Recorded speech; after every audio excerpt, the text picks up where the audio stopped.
A África é um continente de grande diversidade cultural, grupos religiosos distintos, diferentes conceitos de moralidade, de punição, etc.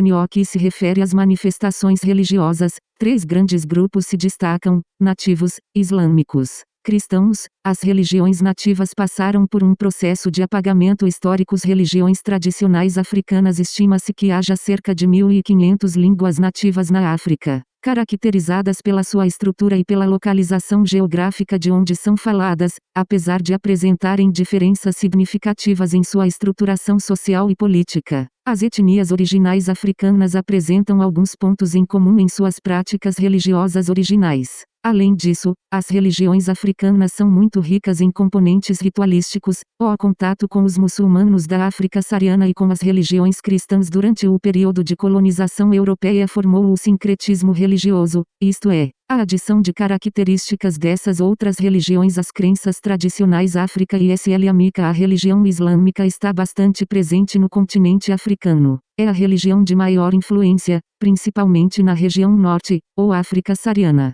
Sua adoção nessas regiões da África se deu, principalmente, após o seu surgimento, durante o século VII e século VIII. Naquele período, os califados árabes estavam em expansão e estenderam sua influência para a região do Egito, da Líbia e do Oeste, espalhando também essa religião. As correntes islâmicas na África. Entre os adeptos da religião muçulmana na África, são identificadas 2 principais linhas, com práticas e hábitos bastante distintos entre si. Sufismo e salafismo. O sufismo é considerado uma linha mística de muçulmanos, os sufis, que incorporaram práticas de contemplação, meditação, dança e música para o estabelecimento do contato com Alá, utilizando, assim, elementos externos ao islamismo tradicional na sua prática. Já o salafismo é uma corrente mais tradicional e conservadora das escrituras sagradas do Islã, que não permite a incorporação de outras influências às suas práticas religiosas. Os salafis são adeptos da Sharia, a lei islâmica,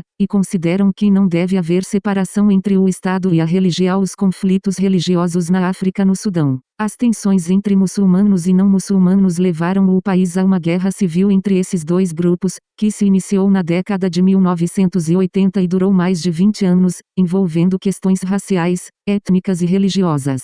A guerra intensificou os problemas já existentes. Em 2005, foi assinado um tratado de paz que colocou fim ao conflito, tendo como resultado a separação da porção sul do país. A região autônoma do Sudão do Sul. A Nigéria é um país africano que também sofre com conflitos religiosos, em que grupos cristãos e muçulmanos realizam ataques armados constantes desde a década de 1950. As principais motivações dos conflitos armados no país estão ligadas ao controle político, que, desde a sua independência, é disputado entre grupos cristãos e muçulmanos. Na região norte do continente, um grupo armado chamado Boko Haram, formado por fundamentalistas muçulmanos, realiza uma série de ataques contra civis, espalhando violência e terror na região.